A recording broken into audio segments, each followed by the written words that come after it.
আজকে যখন ব্যাটিংয়ে দুজন নামেন তখন ভারতের লিড 300 পেরিয়ে গিয়েছিল, 308 এক্স্যাক্টলি। মানে তাদের উপর কোনো চাপ ছিল না, তারা জানতো যে এই ম্যাচ জয়ের মতো রান ইতিমধ্যেই হয়ে গেছে। বাকিটার সময় তারা ব্যাটিং প্র্যাকটিস করেছে এবং ঋষভ পন্থের রাজকীয় প্রত্যাবর্তন আসলে। অ্যাক্সিডেন্ট করেছিলেন, প্রায় 629 দিন পর টেস্টে ফিরলেন, মাঝখানে টি20 বিশ্বকাপ জিতেছেন, সেখানে পারফর্ম করেছেন, দু একটা ওয়ানডে খেলেছেন শ্রীলঙ্কার বিপক্ষে। তবে টেস্ট দিয়ে তার আসল পরীক্ষাটা ছিল টেস্ট লঙ্গার ফরম্যাট, যেখানে ফিজিক্যাল অ্যাবিলিটি সর্বোচ্চ পরীক্ষা দিতে হয়, সেই জায়গায় তো আসলে পান্ত উতরে গেলেন। 21 মাস পর তিনি আন্তর্জাতিক টেস্ট খেলতে নেমেছেন। শুরুতে তিনি তার যে রোলটা সেই অনুযায়ী তিনি কিন্তু অ্যাগ্রেসিভ ওয়েতেই খেলেছেন। 85 তার স্ট্রাইক রেট ছিল, 109 রান তিনি করেছেন, 128 বল খেলে 13টা চার এবং 4টা ছক্কাও তিনি হাঁকিয়েছেন। সব কিছু মিলিয়ে ঋষভ পন্থের এই ফেরাটা এই জিনিসটা প্রুফ করে আসলে যে টেস্ট ক্রিকেট যেটা সবচেয়ে ডিফিকাল্ট ফরম্যাট। 250-টিরও বেশি ডিজাইন অপশন নিয়ে ওয়ালটন স্মার্ট ফ্রিজ, বোঝে আপনার প্রয়োজন। সেই জায়গাটাতেও তিনি ওয়ানডে এবং টি20-র মতোই ইকুয়ালি কেপেবল এবং তার সহজাত খেলা তিনি খেলেছেন। এই জিনিসটা প্রুফ করে তার ফেরার যে আকাঙ্ক্ষা এবং তার যে রিহেবিলিটেশন প্রসেসটা ছিল সেটা আমাদের দেশের চেয়ে বহুলাংশে বেটার বলেই তিনি টেস্ট ক্রিকেট খেলার কিন্তু অত সোজা না। আমরা অনেক ক্রিকেটারদেরকে দেখেছি যারা এরকম ইনজুরি বা এটা আসলে ইনজুরিও না, এক ধরনের সড়ক দুর্ঘটনা, লাইফ থ্রেটানিং সিচুয়েশন ছিল, সেখান থেকে ফিরে সেই সেঞ্চুরিটা অবশ্যই তিনি প্রশংসার দাবিদার। এবং ফিল্মি কামব্যাক বলতে যা বোঝায় একেবারে ঠিক তাই। এবং রাফি বলছিলেন যে ইন্ডিয়ার যে ইনফ্রাস্ট্রাকচার বা রিহ্যাবিলিটেশন পদ্ধতি সেটা হয়তো বাংলাদেশের চেয়ে অনেক বেশি উন্নত, তবে একটা প্লেয়ারের নিজস্ব মন মানসিকতার ওই জোর না থাকলে এত কম সময়ের মধ্যে তিনি অন্তত টেস্ট ক্রিকেটে ফিরতে পারতেন না। যে পরিমাণ পরিশ্রম তিনি করেছেন, সোশ্যাল মিডিয়ায় সেগুলোর ভিডিও ছবি আমরা হরহামেশা দেখেছি, যেগুলো তিনি হয়তো আপলোড করেছেন, সেই সময় থেকেই কিন্তু তার মাঠে ফেরার আকাঙ্ক্ষাটা প্রকাশ পেয়েছে এবং অবশেষে সব কিছুর পূর্ণতা পেল হয়তো এই টেস্ট সেঞ্চুরিতে। আরও একজনের কথা আসলে বলতে চাই, শুভমান গিল ক্যারিয়ারটা শুরু করেছিলেন ওপেনিং পজিশনে, টেস্ট ক্রিকেটে অন্তত 3 নম্বরে ব্যাটিং করছেন। এটা 3 নম্বরে তার সম্ভবত 19 বা 20তম ইনিংস।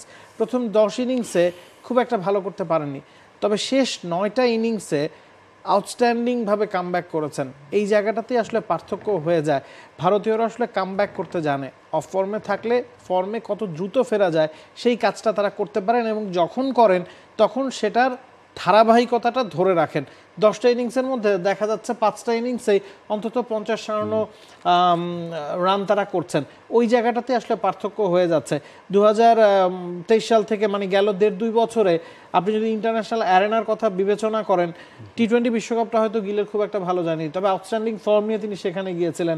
টেস্ট ক্রিকেটের সময়টা এর আগে খুব ভালো যায়নি, আরও একটা কামব্যাক গিলের, আরও একটা আউটস্ট্যান্ডিং সেঞ্চুরি।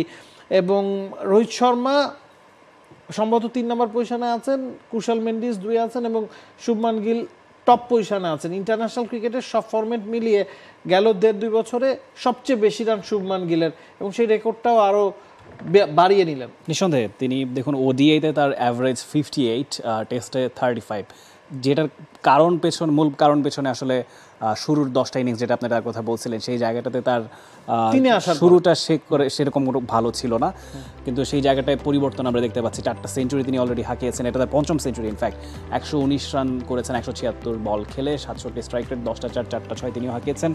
দেখুন ঋষভ পন্থ এক প্রান্ত থেকে তার মতো করে তিনি খেলছিলেন। ঋষভ পন্থ কিন্তু সেই জায়গাটায় প্রপার সাপোর্ট তাকে দিয়েছেন এবং সেঞ্চুরিটাও তিনি আদায় করে নিয়েছেন। এই যে বোঝাপড়াটার শুভমান গিলের সঙ্গে ঋষভ পন্থের, অনেকদিন তারা একসঙ্গে ব্যাট করেননি, অন্তত টেস্ট ফর্মেটে তো বটেই, সেই ঘাটতিটা কিন্তু বোঝা যায়নি। মনে হয়েছে আমাদের যেমন আমরা লিটন মুশফিককে দেখেছি এর আগে, মুশফিকের সঙ্গে আশরাফুল, সাকিব তারা একসঙ্গে লম্বা জুটি করতেন, তামিম ইকবাল ছিলেন, তাদের মধ্যে এই যে লম্বা জুটি করার যে একটা টেন্ডেন্সি এবং খুব সহজতভাবেই তারা সেটা রেগুলার বেসিসে করে থাকে, এই মুহূর্তে বাংলাদেশ দলে ঘাটতি কিন্তু সেই জায়গাটাতেই।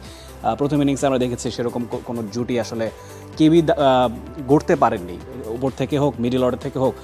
এই পরিবর্তনটা বাংলাদেশে আনা জরুরি। ইয়াংস্টার যারা আছেন তাদের মধ্যে নিশ্চয়ই এটা আরও অনেক দায়িত্ব বর্তাবে তাদের ঘাড়ে। সিনিয়র ক্যাম্পেইনাররাই এখন অবধি টেস্ট ক্রিকেটের হালটা ধরছেন। আমরা এরকম চিত্র দেখতে চাই আসলে, যেখানে ঋষভ পন্থ, শুভমান গিলরা রাজ করছেন টেস্ট ক্রিকেটে। বাংলাদেশের ইয়াং প্লেয়ারদেরও এখন দায়িত্ব অনেকখানি বেড়ে গিয়েছে। এবং কেমিস্ট্রি পার্টনারশিপ আসলে কতটা গুরুত্বপূর্ণ অন্তত টেস্ট ক্রিকেটে সেটার প্রমাণ কিন্তু আমরা ফার্স্ট ইনিংসেও পেয়েছি। 144 রানে বাংলাদেশ ভারতের 6 উইকেট নেওয়ার পর জাদেজা আশ্বিনের ওই 199 রানের পার্টনারশিপটাই কিন্তু ম্যাচটাকে ভারতের দিকে নিয়ে গেছে। একই কথা বাংলাদেশের ক্ষেত্রেও হয়তো খাটে, তবে অতটা রেগুলারিটি আমরা বাংলাদেশের ক্ষেত্রে দেখি না। পাকিস্তানের বিপক্ষে প্রথম টেস্টের প্রথম ইনিংসে মুশফিক এবং মিরাজের পার্টনারশিপটা, বা সেকেন্ড টেস্টে মিরাজের সাথে লিটনের পার্টনারশিপটা, ওই যে 50-70-100 রানের পার্টনারশিপকে আপনি যখন 150 পার করাবেন তখনই আপনি ম্যাচ জিতবেন। সেই প্রমাণটা তো আমরা পাকিস্তান সিরিজে আসলে দেখেছি। ওই জায়গায় আসলে বাংলাদেশিদেরও ধারাবাহিকতাটা আনতে হবে। সেক্ষেত্রে ওই টেস্ট হেরে যাচ্ছি তৃতীয় দিনেই ওই জায়গাটাতে অনেক বদল আসবে। আমরা ফাইট করতে পারবো, আমরা ড্র করতে পারবো, হয়তো ম্যাচও পাকিস্তানে যেরকম জিতেছে সেরকম জিততে পারবো।